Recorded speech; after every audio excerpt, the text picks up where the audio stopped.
soal kemanusiaan, soal cinta kasih itulah orang beriman itu sensinya itu. Mudah sekali berempati macam-macam, bukan soal kayak gitulah.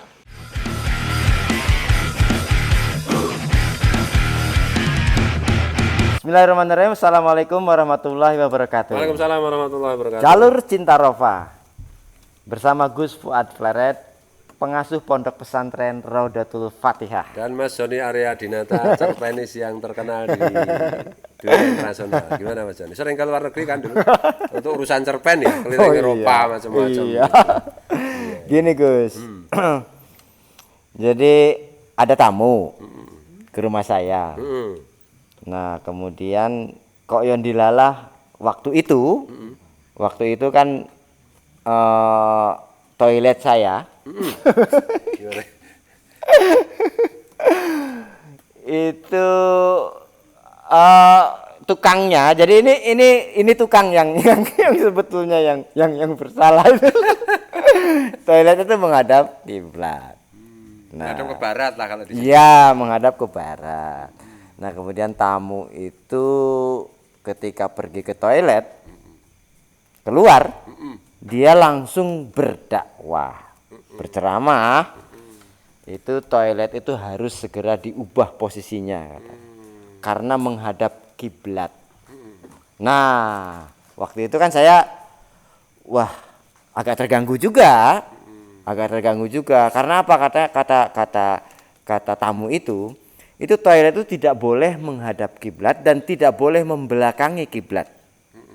Nah, saya agak terganggu itu dengan itu. Nah, kemudian saya pergi haji waktu itu di Mekah.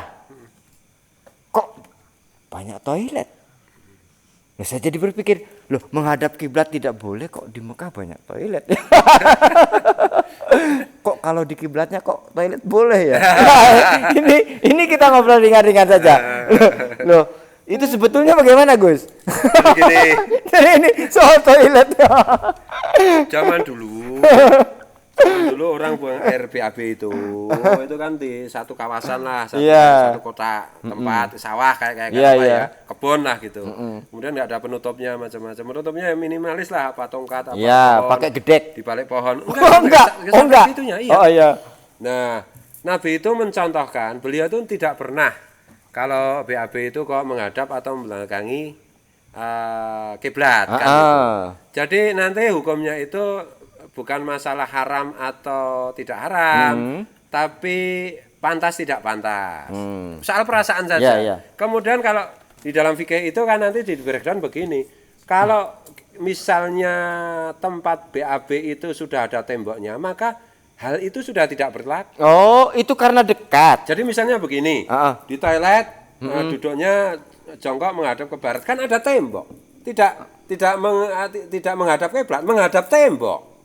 Kan itu, dengan adanya tembok itu sudah putuslah itu hubungan perasaan. Enggak, yang tadi dicontohkan itu di Mekah itu karena tidak ada penghalang. Iya, tidak ada penghalangnya. Jadi secara umum orang itu enggak enak aja gitu. Enggak enak. Masa kita sholat menghadap ke sana misalnya, tiba-tiba BAB juga ada, enggak enak aja. Terlihat itu, artinya kabahnya terlihat. Terlihat kan gitu.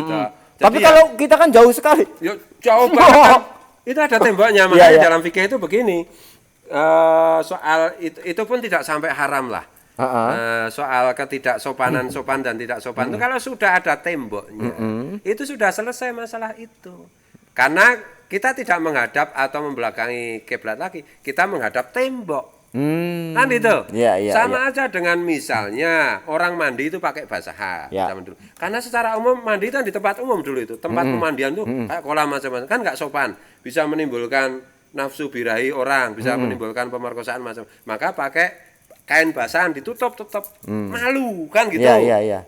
Nah sekarang kan sudah ada kamar mandi, udah tertutup semua, kain basahannya itu sudah tertutup, sudah diganti oleh dinding kan gitu. Kecuali tempat kamar mandinya itu pakai dinding tapi kaca dan transparan. Nah itu pakai basahan. Tapi Masih karena perasaan ya. Kadang-kadang saya itu pernah bertamu di satu rumah itu, saya mau mandi itu disediain kain basahan gitu. Ya saya menghormati tamu, jadi di kamar mandi tetap saya pakai basahan gitu. Seru juga kan gitu. Tapi ini bukan persoalan hukum lagi, bukan persoalan tasawuf lagi. Ini persoalan anu aja, seru-seruan kan gitu. Jadi kan sama aja dengan misalnya ya, kalau sudah dewasa bersetubuh dengan istri pakai selimut, itu kan kalau memang tempatnya itu tidak tertutup benar. Kalau udah tertutup ya udah. Berarti di tempat terbuka pakai selimut boleh. Ya gitu Mas Jani. Kadang-kadang itu yang soal-soal begitu itu kok sensi banget gitu loh manusia. Iya, dan ini agak keras loh. Iya. Artinya gini, Gus. Ketika mendakwai saya itu sepertinya saya itu bersalah sekali itu. Telah mengencingi kiblat. Gitu.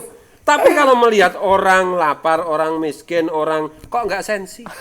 Padahal Nabi itu ngajarinya itu iman itu sensi kalau dengan ada orang menderita, ada orang yang salah benar disalahkan, kan harusnya yang sensi kayak gitu. Soal kemanusiaan, soal cinta kasih itulah orang beriman itu sensinya itu mudah sekali berempati macam-macam. Bukan soal kayak gitulah. Kalau soal BAB kok sensi, jangan-jangan dia punya masalah dengan pencernakannya kan gitu. Jadi ada satu riwayat bahwa konon Imam Malik itu beliau kalau dulu juga pernah ada toilet di Mekah itu. Beliau kalau mau BAB atau mau kencing itu menjauh dari Ka'bah. Betul.